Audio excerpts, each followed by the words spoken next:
OM, le moment d'installer Jonathan Rowe. Jonathan Rowe est en train de s'imposer comme une révélation du mercato de l'Olympique de Marseille, malgré ses apparitions limitées. Prêté avec option d'achat obligatoire en août, l'Anglais a déjà marqué les esprits, notamment avec son but décisif contre Lyon. Bien que jamais titulaire, ses performances impressionnent, et de nombreux observateurs réclament sa place dans le 11 de départ. Reste à savoir à quel poste l'aligner, alors que l'OM cherche à exploiter tout son potentiel. Jonathan Rowe était l'une des curiosités du mercato ambitieux de l'Olympique de Marseille. L'international espoir anglais est en train de devenir une évidence, et cela sans avoir eu l'occasion de débuter un seul match sous les ordres de Roberto De Zerbi. Le moment de l'installer dans le 11 de départ semble désormais venu. Des débuts de rêver un premier but légendaire. Prêté au courant du mois d'août avec une option d'achat obligatoire supérieure à 15 millions d'euros, Jonathan Rowe était l'un des joueurs les plus méconnus du mercato XXL mené par Mehdi Benatia et Pablo Longoria. Il s'est rapidement fait un nom, dès sa première apparition au Vélodrome contre Reims. Ce soir-là, il a relancé son équipe dans un second acte qui tournait mal. Sur un bon ballon d'Aminari, il a frappé du pied gauche sur le poteau. Dans la continuité de l'action, c'est Mason Greenwood qui a profité d'une faute de main du portier rémois sur un centre de Quentin Merlin pour égaliser. Outre cette action, Rowe a semé quelques premières graines d'espoir dans l'esprit des supporters de l'OM grâce à ses appuis explosifs et sa technique précise, laissant présager de belles choses pour la suite. Mais il fallait en voir davantage.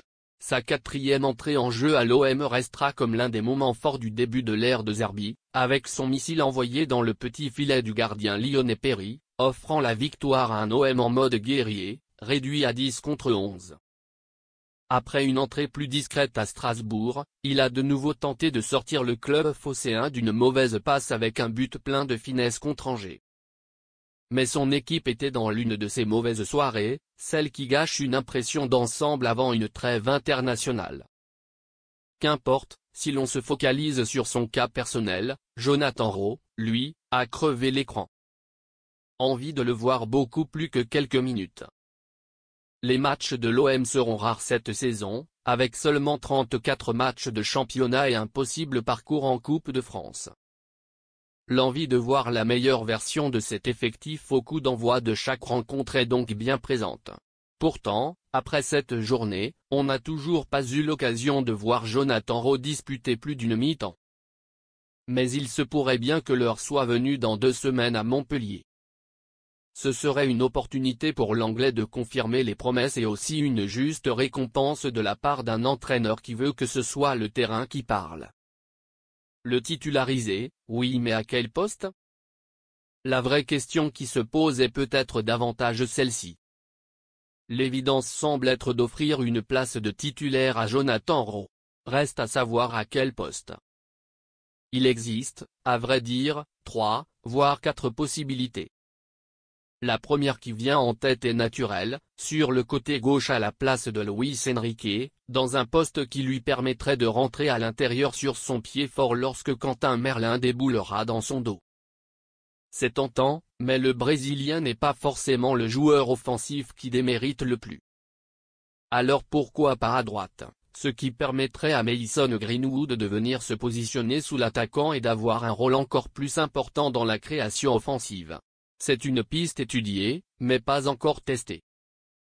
Contrairement au poste d'avant-centre, où Rowe est déjà entré quelques fois, et avec brio.